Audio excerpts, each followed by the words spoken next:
May 25th, 2025, Native Crowds passes away, and I wrote this like eulogy, and you can read it if you don't want to sit through this, what will probably be a 10 minutes, if not longer, video. I hope not, but you can go read it if you want. It'll be posted probably later, or before this, who knows, but I just wanted to talk a little bit about the band. You know, Native Crowds was, this project was sort of a vessel to explore my heartbreaks, and it carried a lot of really melancholic melodies into this space, a space that's so filled with so many diverse thoughts and ideas and sounds, and Native Crowds did its best to carry my thoughts and ideas as far as it could, but I think it's carried it as far as it can. I'm at a place now where I worry about putting anything else in this vessel because it might just crumble.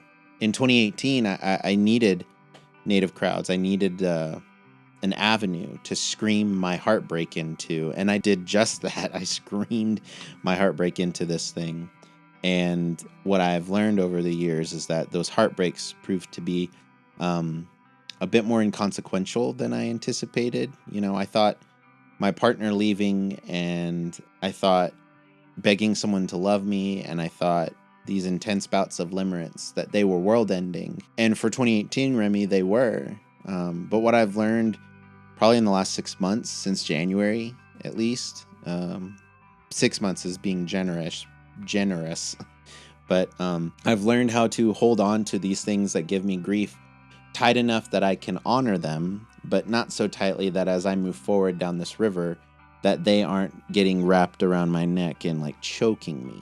You know, and that's been a tough thing to learn how to do. I'd put all this pressure on myself to be the sad songs guy, and if there's anything that we can say about life, it's filled with like these hills and valleys, ebbs and flows. And right now I feel like I'm climbing a hill, and sad songs are harder to come by than when you're in the valley. And that's not to say that I don't have sad things to write or act or sing or create about. It just means that I think Native Crowds as a vessel was really only capable of carrying certain heartbreaks.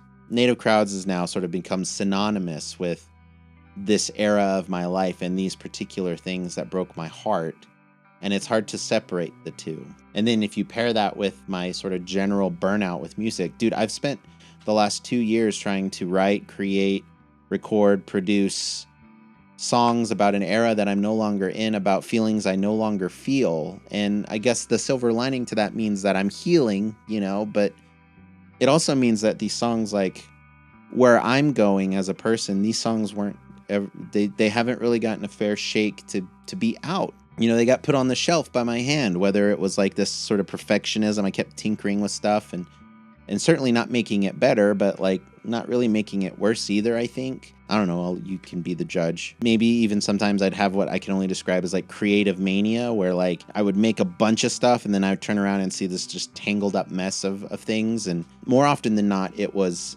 this fear-induced procrastination. I was so afraid to work so hard on this thing and then you not like it. And that subsequently meant that you didn't like me. But that's changed, sort of. Does that mean that I am taking these songs and I'm giving them to some people who could maybe really make them sound awesome? No, I'm not. I'm not doing that. But also, and as lovingly as I can say this, I don't really care. They're not as precious to me. If you saw a Native Crowds show, you heard these songs. You saw what they mean to me, and you've seen me and these songs grow distant. What does that mean then? What does all of this mean? Why are we here? 2 things. Actually 3 things. 1, Native Crowds' last show is May 25th at Atomic Yellow. I would love for you to be there. I'm very excited to finally get to play Atomic Yellow with my band, and I think it's going to be fun. This wasn't the plan, but it just kind of felt like this was the time. So yeah, our last show is May 25th at Atomic Yellow with our friends Bees at Breakfast and Last of the Lights. What this also means is that the record will be released the day Native Crowds dies. As is, the way that I've tried to mess with it, I don't know how to do this stuff. I've just been trying to learn myself. and it's going to be out somewhere for you to find and listen to. And there'll be more info about that once it's ready once I've got it on the internet for you to go see. Basically, I'm releasing a collection of demos, and I don't know, maybe one day I'll come back to these things and work with maybe Harvey Garza, who put out our first DP, or Nick Schmitto and Steven Dolezal both offered to work on stuff with me, or maybe Juan Duran, who played in the band. They all have really great ears for this stuff, and maybe I'll come back to these. But for right now, I can't. I have to move on. I got to do something. Me and these songs need some space. So for now, in classic Native Crowds fashion, you're going to get a collection of shitty pop punk demos, and that's okay. I don't need these songs anymore, but I also didn't feel good not putting them out, and so I wanted to at least put them out as some maybe an epitaph of what this project has done for me. Yeah, that's 2. 3, I want to thank a bunch of people in case I don't get to see you, and in case you've made it. I hope you've made it this far. So firstly, thanks to anyone who's ever come to a show, bought a shirt, humored me and told me I had a good set, or even just pretended to like what I did. You being at a show makes shows a show. If you're not there, then we're just rehearsing. So thank you for being there and being a part of the show. This is always really fun. Speaking of shows, I want to thank people like Wade, Pooty, Jason, Thomas, Craig, and Thule, and really anyone else who's ever given my band the opportunity to sort of be seen, whether that's on a stage, on a podcast, or even on the radio. Granted, no one ever played my music on the radio. I just got to go on Craig's country station and talk about my little emo band. So thanks, Craig. That's really cool. I never would have thought I got to do that. So this is not an exhaustive list, but I did want to thank some bands. I tried to remember a lot of them, and if I missed you, I'm sorry. But to the bands, the likes of Stealing Handshakes, Indigo, Wolf Ugly, Dude Man, Rain Division, Black Caskets, Vamping, Ragland, South State, Bar Down, Gardens Grove, Sweater Gods, The Vacant, Alice, Love Ship, The Coast, Shadowwork, Oddfellas, All Hill Zero, On Hiatus, Trench Rat, Last of the Lights, Sonic Bloom, Black Tie Revolt, Rough Dreams, Derek Porterfield and All His Friends, Fellow American, Erratic Soul, Jay Callie, Like Red Giants, Sun Tiger, Travis Roberts and the Willing Few, Rhett Yulin and the Morning Shakes, and last but not least, Snailmate. The friendships I've made with a lot of you have been really, really wonderful, and I'm so grateful to get to have shared the stage with a lot of you and play shows with you. The cool thing about that list is I would say probably about 90% of those people are still doing stuff, still making music under those projects, and that's so cool. And the ones that aren't making music they're doing other cool shit, so you should go find all of those people. I'm so grateful for all of the people I've gotten to cross paths with this band specifically. I also want to thank my friend Jarrett from Bowling for Soup, Jarrett Reddick. He's sort of a distant friend. We played a song swap together a few years ago, and we've kept in touch, and he's had this incredible knack of whenever I reach out to say exactly what I need to hear and share a lot of wisdom with me. He's become sort of a mentor to me, and I'm very grateful. He's been really gracious with his time and been really kind to me, and I'm very, very grateful to call him a friend. So Jarrett, if you see this, thank you for being so nice and wonderful and proving that you can meet your heroes, and thank you for being so gracious and sharing wisdom with me. And I also just wanted to name drop that I knew the guy from Bowling for Soup, and he is my friend. So suck it. To anyone who's ever played in Native Crowds, and I hope I got all of you: Harvey, Samson, Laura, Zach, Josiah, Travis, Daniel, Wade, Austin, Juan, Cody, Colin, BJ, and Chuck. You guys made getting on stage every time very special. You brought this project to life in a way that I couldn't have by myself. And you guys endured a lot of me. You endured a lot of me. And you were really gracious most of the time. And when you weren't, you were justifiably so. And I learned a lot about friendship and about music from all of you.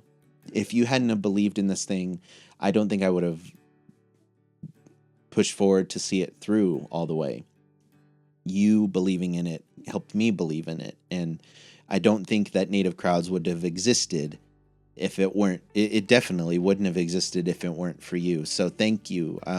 You you are Native Crowds.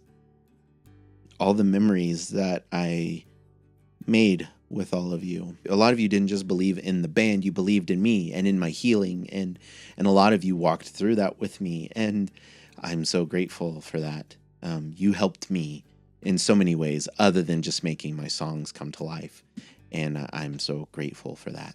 I'm also really, really grateful for my partner, Michelle, who has endured so many tearful nights, and she's been so supportive, and she's helped me navigate this crisis of identity that I'm having, because I was worried that if I quit this Native Crowds thing that I wouldn't know who I am. I'm not the guy that wrote those songs 6 years ago, but I'm also like not getting anything new. So the only thing I knew to do, and it really wasn't me, she helped me see this, was maybe to take a step back, to take a break. Michelle was one of the first people to point out, like, something's different from when I first saw you play to now. And we need to explore that. You don't seem to enjoy being up there right now.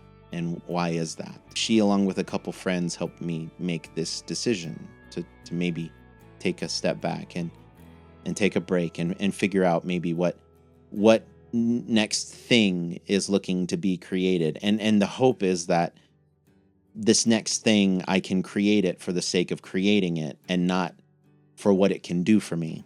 Lastly, I remember when I first played Find Yourself.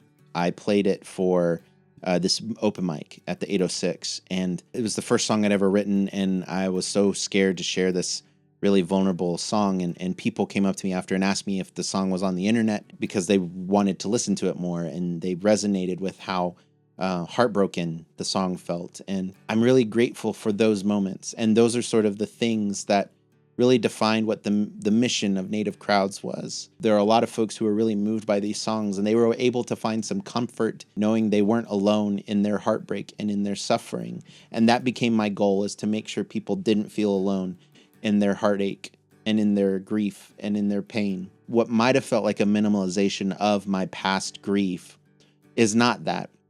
It's actually an acknowledgement. Those statements were an acknowledgement that at one point, those heartbreaks were huge, but I survived them.